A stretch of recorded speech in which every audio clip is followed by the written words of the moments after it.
नमस्कार, बहुत स्वागत है आपका। माघ मास के शुक्ल पक्ष की सप्तमी तिथि को रथ सप्तमी का त्योहार मनाया जाता है और रथ सप्तमी के दिन भगवान सूर्य की विशेष पूजा करने का विधान है। इसे माघ सप्तमी भी कहते हैं। इस दिन को कश्यप ऋषि और अदिति के संयोग से भगवान सूर्य का जन्म हुआ था, इसलिए इस दिन को सूर्य की जन्म तिथि भी कहा जाता है। और रथ सप्तमी के दिन दान पुण्य करना बहुत शुभ होता है। इस दिन व्रत रखने से व्यक्ति के सभी पापों से उनको छुटकारा मिल जाता है। और रथ सप्तमी इस बार 28 जनवरी 2023 को मनाई जाएगी। तो रथ सप्तमी है, सूर्य भगवान का दिन है और रविवार का दिन अद्भुत संयोग है। सुबह 5:25 से सुबह 7:11 के बीच स्नान का शुभ मुहूर्त रहेगा। और रथ सप्तमी का प्रारंभ 27 जनवरी की सुबह 9:10 से शुरू होगा और 28 जनवरी की सुबह 8:43 पर खत्म हो जाएगा। इसलिए आप स्नान दान आप उसके पहले ही 8:43 के पहले कर लेंगे। और सूर्योदय सुबह 6:46 पर होगा। सुबह 7:11 पर आप सूर्य को जल अर्पित कर सकते हैं। इसके बाद तो पूजा विधि क्या है, देखिए, सुबह स्नान करके सूर्य और पितृपुरुषों को जल अर्पित करें। घर के बाहर या मध्य में 7 रंगों की रंगोली बनाइए और 4 मुखा दिया जरूर जलाएं। शाम के समय भी ये कर सकते हैं। गायत्री मंत्र जप करना, सूर्य का मंत्र जप करना इस दिन विशेष शुभ है। और अगर कुंडली के सूर्य कमजोर हैं तो गेहूं, गुड़, तिल, तांबे का आप दान कर सकते हैं। भगवान सूर्य को जल अर्पित करने से कुंडली के हर ग्रह यानी कि सारे के सारे ग्रह मजबूत हो जाते हैं। वैसे तो भारतीय संस्कृति में देवताओं का पूजा पाठ का महत्व है और शास्त्रों के मुताबिक देवताओं की संख्या 33 कोटि है। लेकिन जो देवता दो हैं वो प्रमुख हैं जो पृथ्वी पर हर रोज दिखते हैं, यानी सूर्य और चंद्रमा। तो हमारे पौराणिक समय से ही सूर्य और चंद्रमा का पूजा करने का विधान है। तो सूर्य को जल अगर आप अर्पित करते हैं तो उसके फायदे क्या हैं, और रविवार के दिन अगर आप खास कर अर्पित कर रहे हैं तो क्या डालकर अर्पित करें कि जीवन के हर क्षेत्र में तरक्की मिले। देखिए, भगवान सूर्य को जब आप अर्पित करते हैं जल तो आपकी आंखें स्वस्थ रहती है। जल देते समय अगर आप जल पात्र को सिर के सामने रखें और गिरते हुए जल से आप अगर सूर्य को देखें तो नेत्र की जो दोष होते हैं ना वो समाप्त हो जाते हैं। अगर आपकी जन्म कुंडली में सूर्य लग्न से 12वें या दूसरे घर में हो तो आंखों की परेशानी होने की संभावना होती है। इसलिए सूर्य को जल रोज आप अर्पित करें। लेकिन सूर्य को जल अर्पित करने से आपकी नौकरी में भी उन्नति होती है, आपका कॉन्फिडेंस बढ़ता है, आपके जो उच्चाधिकारी वो आपसे प्रसन्न रहते हैं। और सूर्य को जल अर्पित करने से आपके पिता का साथ मिलता है, क्योंकि सूर्य को राजा, राजकीय क्षेत्र, पिता, नौकरी में अधिकारी का कारक माना गया है। तो सूर्य को जल देने से आपके हर क्षेत्र में आपकी तरक्की होती है और कुंडली के हर एक भाव प्रबल रूप से मजबूत हो जाते हैं। लेकिन सूर्य को जल अर्पित करने का सही तरीका क्या है, कौन सा लोटा यूज करेंगे, ये भी सवाल है। देखिए, लोटा तो वैसे आप तांबा का यूज करें तो बहुत अच्छा, नहीं तो आप पीतल का लोटा भी यूज कर सकते हैं। लोटे में विशेष वस्तुएं डालकर अगर इस दिन भगवान सूर्य को विशेष तरीके से जल अर्पित किया जाए तो आपकी हर मनोकामना भी पूरी होती है और जीवन की हर कठिनाइयां दूर होती है, क्योंकि अकेला सूर्य कुंडली के सभी ग्रहों को मजबूत कर देता है।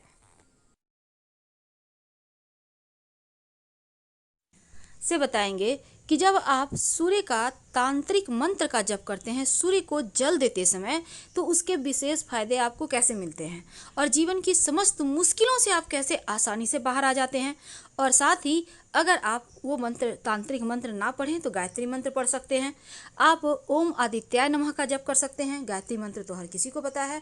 और आप कोई भी मंत्र पढ़ें पर पढ़े जरूर, क्योंकि मंत्र में जो शक्ति है वो आपको जीवन के कठिनाइयों से बाहर निकलने में मदद करेगा।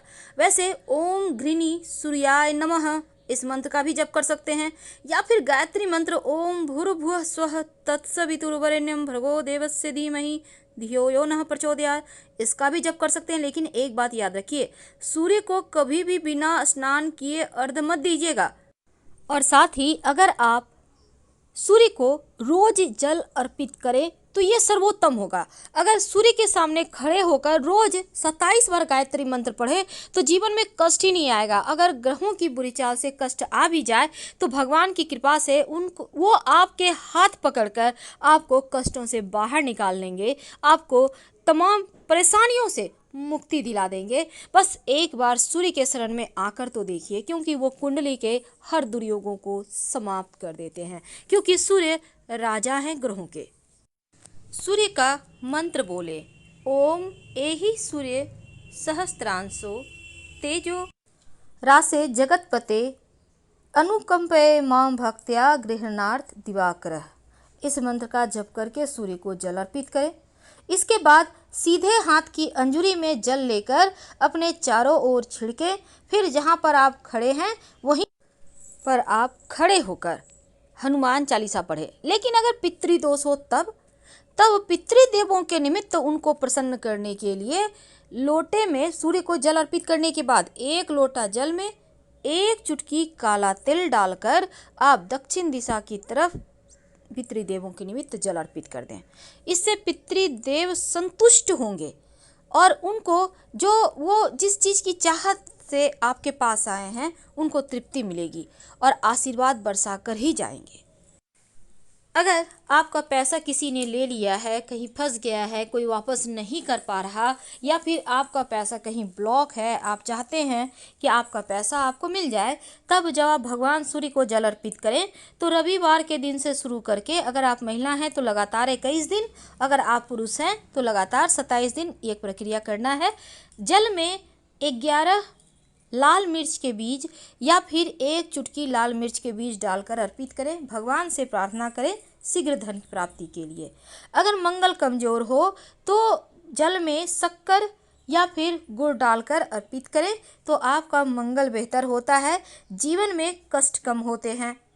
शत्रु विरोधी ज़्यादा परेशान करे, आपको लगे कि शत्रु बहुत ज़्यादा परेशान कर रहे हैं, तब जल में लाल गुड़हल के पुष्प डालकर सूर्य को अर्पित करें तो शत्रु विरोधी शांत हो जाते हैं। अगर वैवाहिक जीवन में समस्या है या फिर आपका विवाह नहीं हो पा रहा है, तब जल देते समय सूर्य को जल में 1 चुटकी हल्दी डालकर अर्पित करें। जो विद्यार्थी हैं पढ़ाई पे फोकस करने के लिए, पढ़ाई में अच्छा करने के लिए जब सूर्य को जल अर्पित करें तो उसमें स्याही डालकर अर्पित करें। ज़्यादा नहीं, 1-2 बूंद डालकर अर्पित करें तो पढ़ाई लिखाई में मन भी लगेगा और आपका खूब तेज बढ़ेगा। ज्योतिष में इन चीज़ों का पालन करने से जीवन के कष्ट कम होते हैं।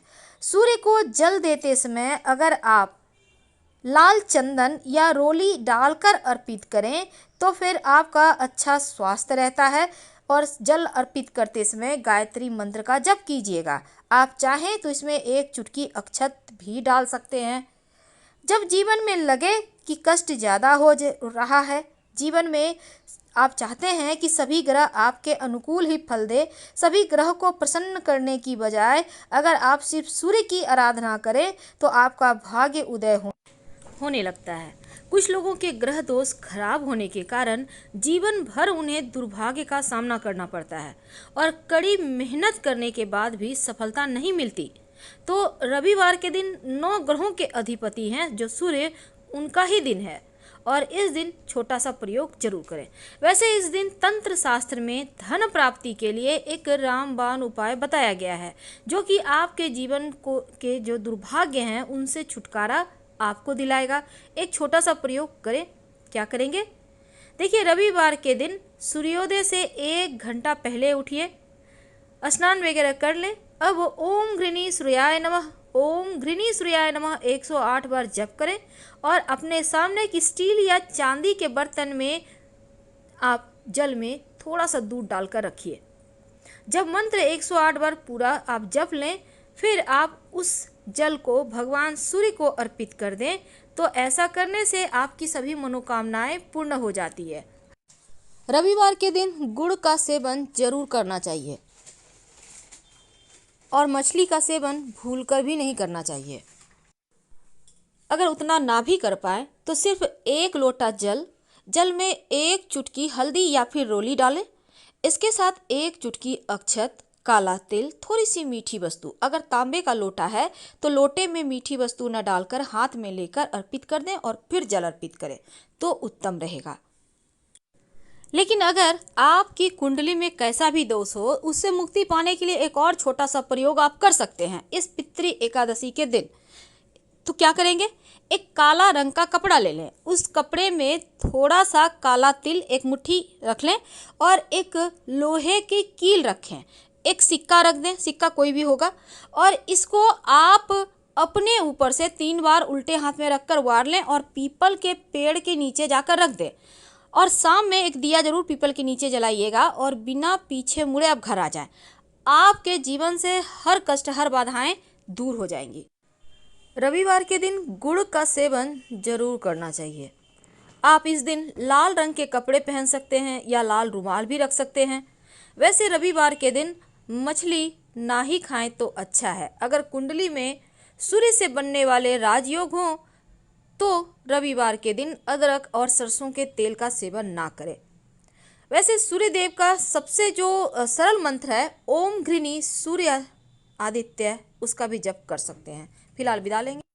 जानकारी अच्छी लगे तब लाइक कर सब्सक्राइब करें, अपनों से शेयर करें और कमेंट में हर हर महादेव